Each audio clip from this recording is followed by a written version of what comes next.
time for school, and it's no surprise that many of us are determined to study smarter instead of longer. But which study tips and tricks actually work scientifically and can help you get those perfect grades? First up, research shows that study sessions are most effective in small, short chunks. Instead of cramming in a 10-hour study session, it's much more effective to spread it out into 20, 30-minute sessions over a few weeks.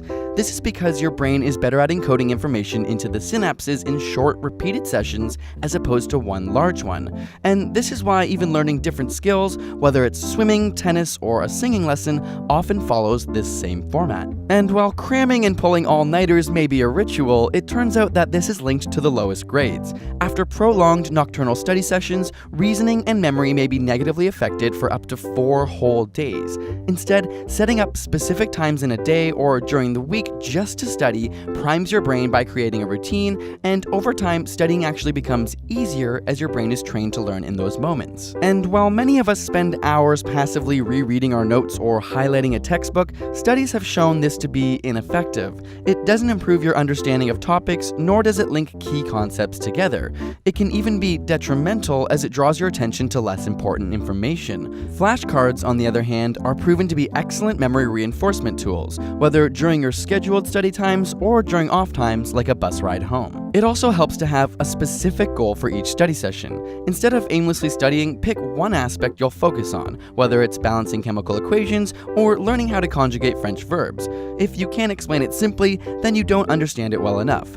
In studies where individuals were asked to learn a passage, and then half were told that they would be tested on the material while the other half were told they would have to teach it to other students, participants expecting to teach it did much better at understanding the main points. When you're expecting to teach, your brain organizes the information in a more logical, coherent structure. Of course, practice, practice, practice. Not only do practice tests put your brain in the environment, but even if you make mistakes, they help identify gaps in your knowledge. Practice tests have also been shown to increase confidence, thereby leading to better performance. So, where should you be studying? Research shows that having a designated sacred spot for study that's well equipped with every tool you might need is best. Just like setting times, this primes your brain for studying. Have an awesome study playlist?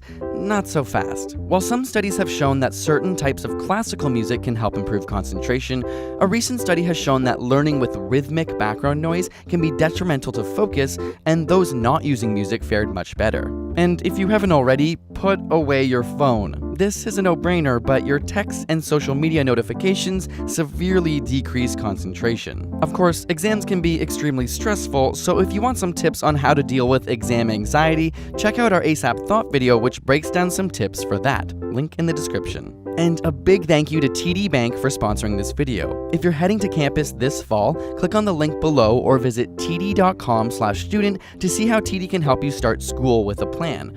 We know how tough it can be getting buried in books and bills, and TD has some great solutions for you. Be sure to check it out. And subscribe for more weekly science videos.